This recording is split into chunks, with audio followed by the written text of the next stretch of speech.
So let's talk about RSPs now. Let's move on to these myths, but let's talk about RSPs and how it fits into somebody's personal economic model. And we usually have a slide that pops up. There it is. Explain the tanks here in the model, Tony, how it works in personal economic model. Well, the tanks are, everyone has a personal economic model. And basically, this is your personal economic model. The left tank is what you're going to earn in your lifetime. So it's your lifetime capital. It's amazing how a lot of people go, I want to be a millionaire. I go, well, if you work 20 years and you're making $50,000 a year, you're pretty much there. And they're like, what? And they don't realize how much money slips through their hands. Now, that's one thing, but some money gets diverted through RSP contributions and into your investments. Usually it's in the risk area. And then you have your safe tank. What we find is a lot of Canadians don't have much in the safe tank. But now let me just back up a little bit. We float, the money comes through the lifetime capital potential. Some of the money gets deferred over to the RSPs, and then the rest of it flows down into the bottom and flows through the tax regulator, where the government takes their pound of flesh, may I say, or whatever they believe is they're owed to them. And whatever we don't save, we actually spend, and that's our lifestyle. So we enjoy ourselves. However, I keep looking at it that RSPs, everyone focuses on that. Wow, I got 500,000, or I got 100,000, or I got everything. No, you don't. You don't have that. What you actually have is you have a partner in that, or someone like a hand in your pocket kind of thing. And that's basically the government. And if you look at this slide, the yellow and the red, the yellow basically indicates how much you have in the RSP for this example. And the red is the government's portion. They're your partner. They're going to take a third. Depends on the tax rate at retirement, but taxes are at some of the lowest points in time right now. So we'll talk a little bit more about that later. However, now the government can make that slider at the bottom of that red, move it a little bit to the left, move it to the right, but they actually are the ones that control how much you're going to be paying when you go to retire. So the RSPs aren't necessarily, what you're doing is you're getting a deferral, and it's more of a deferral than a postpone, and it's more of a postponement, because you're going to be paying their taxes down the road. You're going to have a liability no matter what. So yeah, we just don't know the amount of the liability. Okay, let's move on to the four myths, Tony. So the first myth is required 60% of current income. The second myth is I'm going to retire in a lower tax bracket. The third myth is accumulating. So saving for retirement is the same as getting paid out on the other side, which is accumulation and decumulation. And then the other one, the fourth myth is I'll spend less in retirement.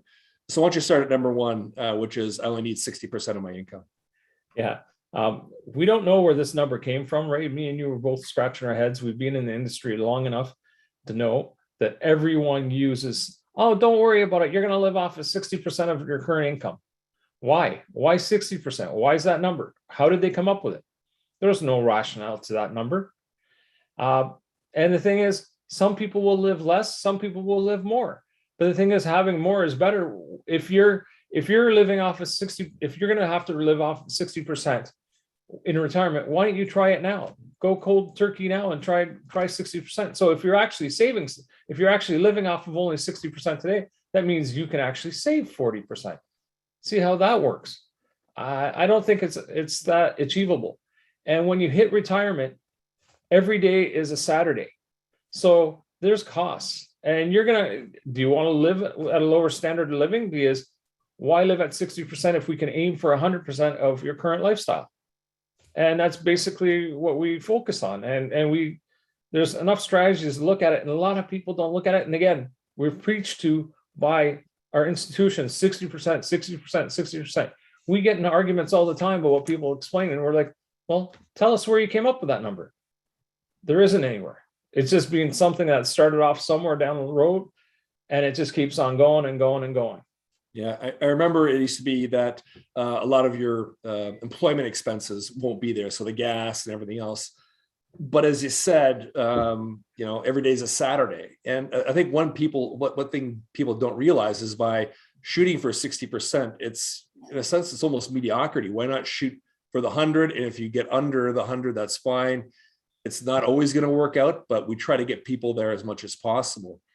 The other thing is $75,000 today, and the inflation number just came out in Canada at over 5%, and in the US, again 7.5 or whatever the number was. But 75% today at 3% inflation, in 15 years, you need $117,000. That's at 3%. And I think what people don't realize is that in retirement, your inflation rate's a lot different than people that are younger, that are still working, that can, get wage gains and so forth. So it's actually pretty scary that that's the case.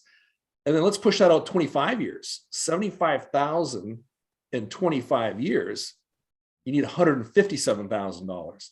So I think it's a lot. There's a lot of things that people aren't aware of.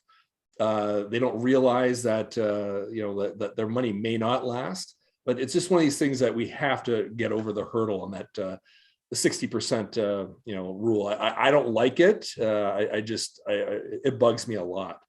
So did you want to add anything, Tony, or did you? No, I think we've covered it all there, Ray. Okay. I'm just going to ask James. James, any questions in the chat at all, or how are we doing here today? We don't have any questions for now, but for all the attendees, if you have any questions, feel free to type in your questions in the Q&A section, and then Tony and Ray will address it. Thank you. Okay. So Tony, let's move on to myth number 2. I'm going to retire in a lower tax bracket. I love this one. I really love this one because a lot of people may have forgotten that taxes were a temporary measure. They were brought in to cover the debt and to finance the debt of World War I. They're very temporal, wouldn't you say? They're only temporary, 100-year plus. I think they're kind of sticking power. The government realized, and a lot of people don't realize, what's the government produce? The government doesn't produce anything. The only thing they produce is the only thing they do is they actually can collect taxes. They don't have any revenue generating options to them. They're basically debt, borrowing, and taxing. So they're going to tax us. And for everything that we're paying today, there will be some pain coming along the way down the road. There just has to be. It's just logically seeing.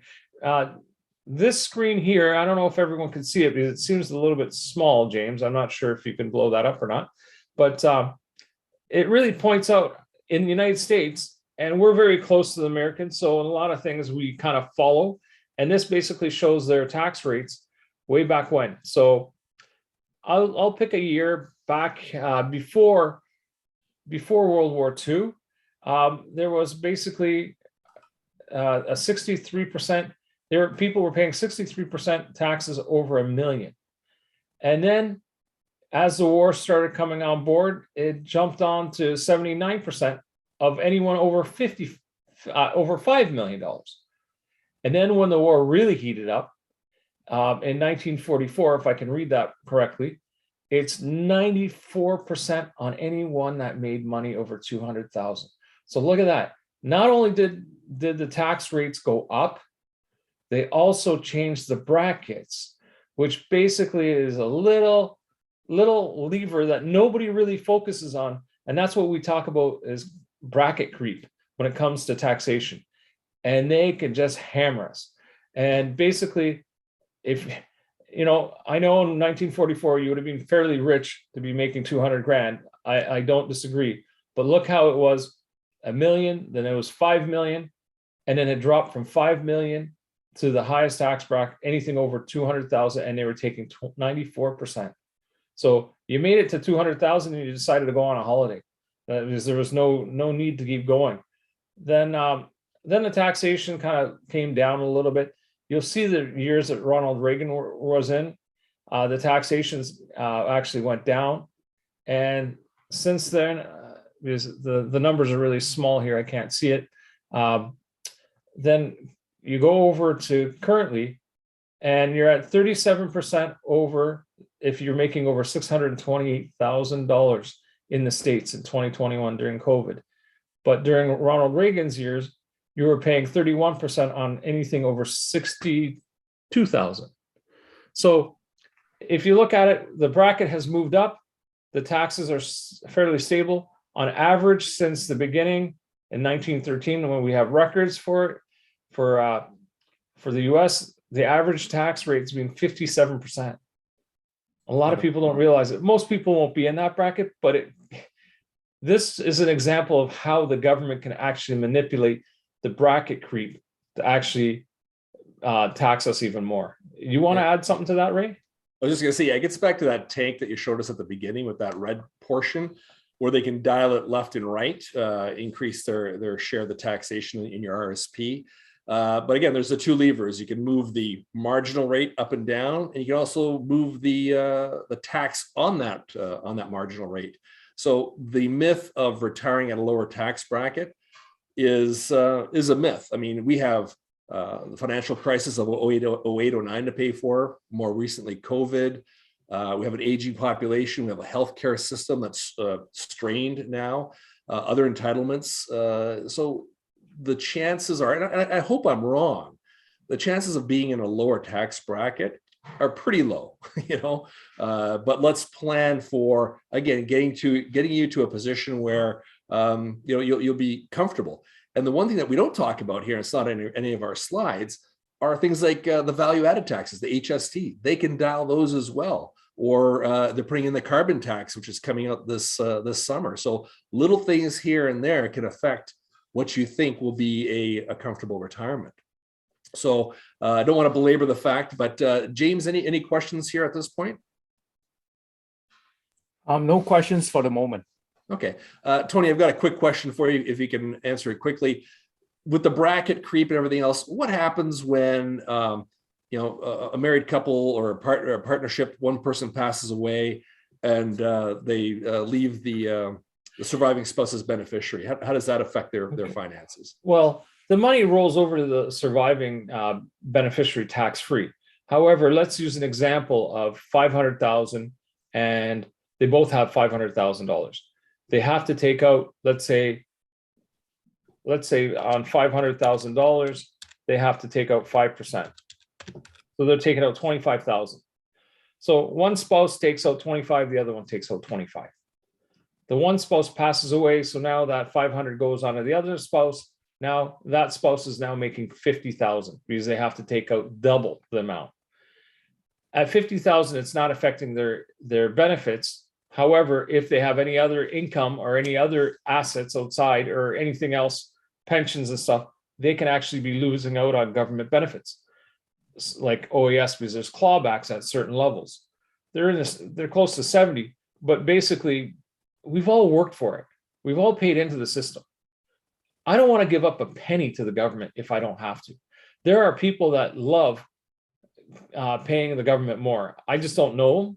I like paying the amount that I owe and what we say they tell us that we owe them.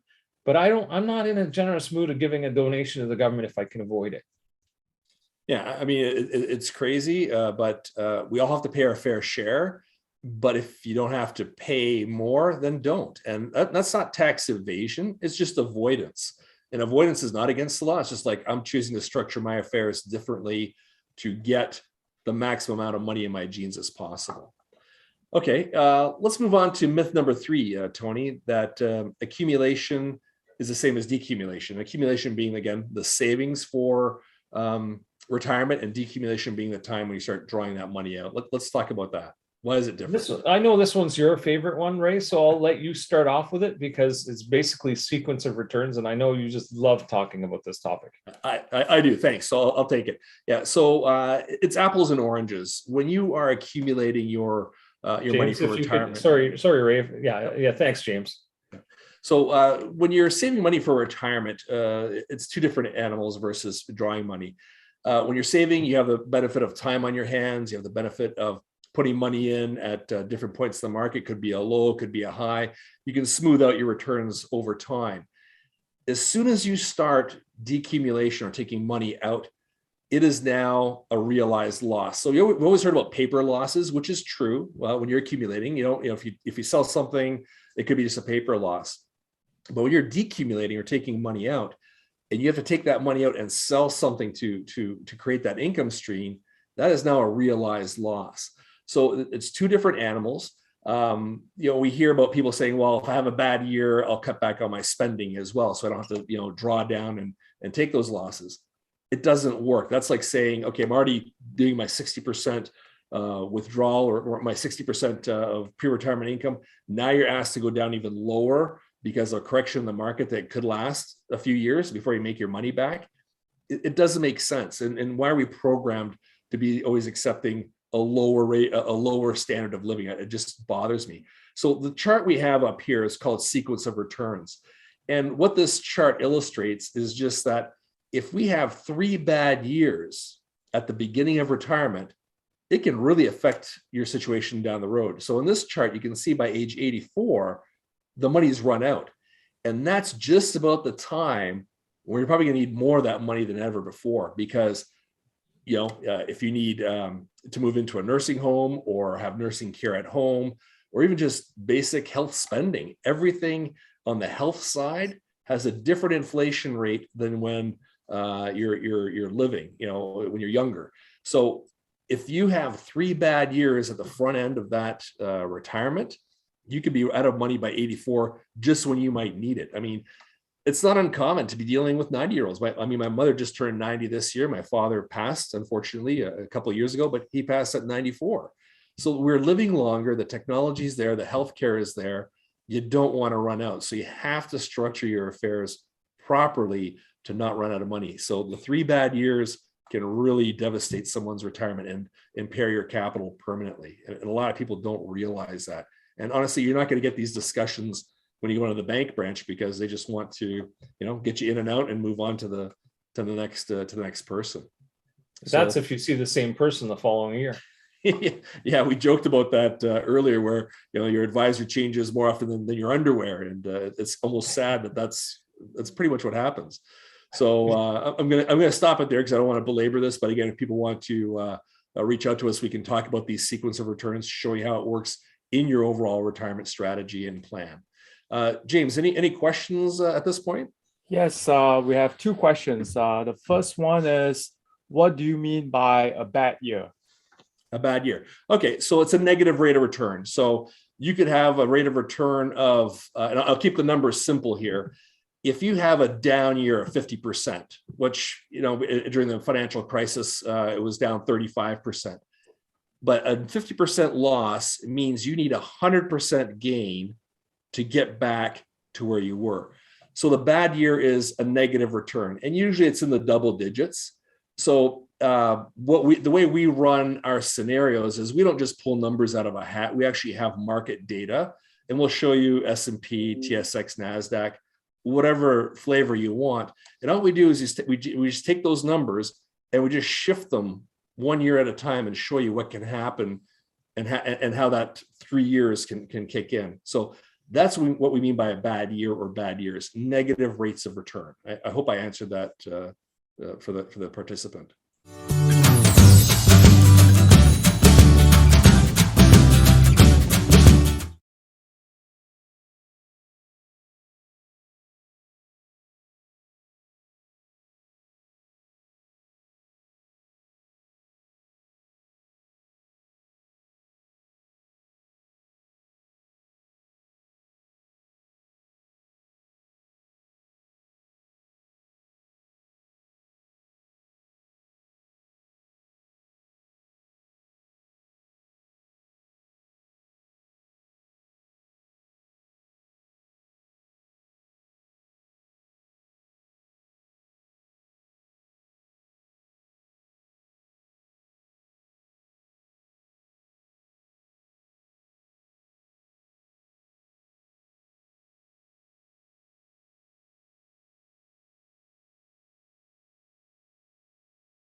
And the other question, James? The other second question is they were wowed by the US tax bracket. They were asking, what about the Canadian tax bracket?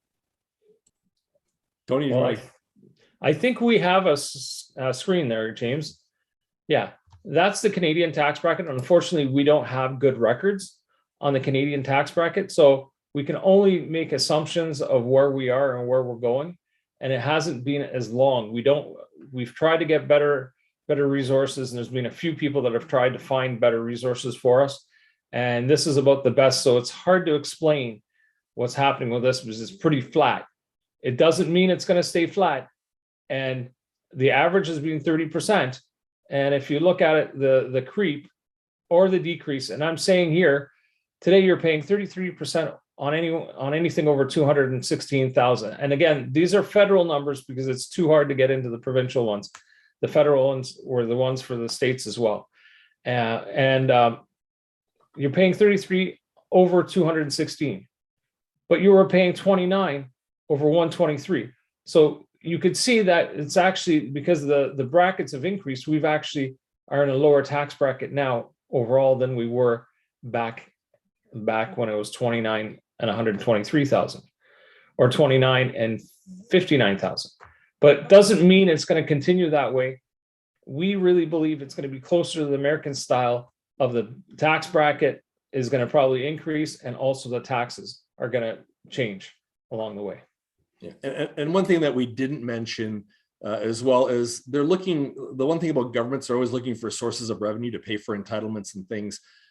They floated a trial balloon last year around this time where they said they may tax principal residents, and they didn't do it because they knew people would just lose it. Everybody got upset very quickly. But when they do that, it's coming. It's a matter of when. So how are they going to bring this into effect? It could start with just sort of rental properties or second properties, but eventually they will come after the principal residents, in my opinion. I'd be shocked if they didn't. And we may end up in a US kind of situation where you have an exemption to a certain level. The other thing we didn't talk about was municipal taxes. The municipalities, with the prices of real estate right now, they've got to be licking their chops, waiting for the assessments to go up so they can now do it on the higher market value on those MPAC numbers in Ontario. So there's so many variables. We just want to minimize your tax bite, put as much money in your jeans as possible, and not pay as much tax as you may have to. So we try to do put more money in your jeans. So James, any other questions there? Oh, we are good for now. Okay, so let's move on to number 4, Tony, which is I'll spend less in retirement. Let's dispel that myth. That one's pretty funny. I have more time to do more leisurely things, but I'm going to spend less. So I guess I'm going to golf less. I'm not going to go out more. I'm actually going to sit in a room with 4 walls and stare at the walls. I'm not going to go out and travel. All these things. And those are just some simple things that human nature has. Some people may do that. Some people may not. But home ownership, you touched on it earlier. Taxes will be going up. But with a home ownership, everyone thinks that once they get to 65 and they retire, their homes are paid for and everything's good. Okay, great. If you accomplish paying off your mortgage by the time you retire, that's fantastic for you. However, your ownership just doesn't end. There's still costs for gas, hydro, water, taxes, the maintenance, the insurance. Then you still have a vehicle. Maybe you've gone to 1 vehicle from 2, but you still have a vehicle, and the costs of gas. Let's talk about that. $1.52 a liter, and it's going to be $2 they're talking about before the end of the year. And I'm like, okay, we're doing okay. And by the way, they also said that the inflation was going to be temporary. The same guys that are saying that, don't worry, World War I taxes, they're temporary taxes. Yeah, temporary measures. I love temporary. They just never seem to reverse from the temporary. So I kind of chuckle at that. But again, do you want to live at a lower standard of living than you are today? That could be the case. You may be forced into it. But spend less in retirement, I have a hard time seeing that. And I'm talking to my clients. I have a client that's 55, and he goes, I cannot get over. he's actually 57 now, sorry, he's been retired a couple of years. He actually goes, I can't get over how busy I am. I'm busier now than I was when I was working. And it's so many, you talk to people that are retired, and I've got a lot of retired clients, and I'm like, well, we got to set an appointment because I'm so busy. I got the grandkids, I got this, I'm doing this, I'm meeting up with my coffee group, I'm meeting up with this group, that group. And it's just amazing how people that are in retirement are busier than they are when they're working, because they actually have more leisure time. And with leisure time, that usually leads to some extra costs. Yeah, what do you think of that, Ray? It's hard to book appointments. I mean, you call somebody up and say, hey, let's do a review meeting on Tuesday. Well, no, I've got choir, or I've got this, I've got that. And then we're golfing, and then we're doing the day trips. And all of a sudden you think you can get them in within a week or so to do a review meeting. All of a sudden you're pushed out 3 weeks. And even then something comes up, it may be a medical appointment. So yeah, the whole thing of I'll be less active. Like you said, what do you do? Stare at the four walls? We just experienced that with COVID, and nobody wants to do that. So that's a big issue. And then just getting back to that $75,000 I mentioned at the beginning with inflation, I'm going to reverse the numbers here now. So 75,000 at 3% inflation today would be like $48,000 in 15 years. So think about living off of 48,000 right now and how that would be. That's in 15 years time. So in 25 years time, it's more like $35,000. So the inflation creep plus everything else you're doing, it's not going to happen. I mean, people try hard, and there is an inflection point. Usually once people hit their 80s, they do slow down. Like my parents did, and they weren't traveling as much. Their day trip would be down to a local flea market, half-hour drive or something. But while you're healthy and everything else, you're going to do as much as you can, and you're not going to spend less. It's going to be very hard, which ties us into that slide where we talked about sequence of returns and needing when you need the money might be at that point in time it's most critical. For example, we have a slide that shows the cost of rent within a retirement home. Thanks, James. So in London, a 1-bedroom retirement home, this is from 2019, 715 square feet is $5,800 a month. And that's kind of probably on the lower side. If you look down to Toronto, it's about $2,000 a month, but for 150 square feet. So if you want something comparative in Toronto to London, you're talking close to $10,000 a month. So this is why all this ties in, it's very much linked. Inflation will do damage. Unfortunately, age does, just because inflation hits the elderly more with costs of healthcare. And then when you need the money the most, you may not have it. Yes, there are government nursing homes.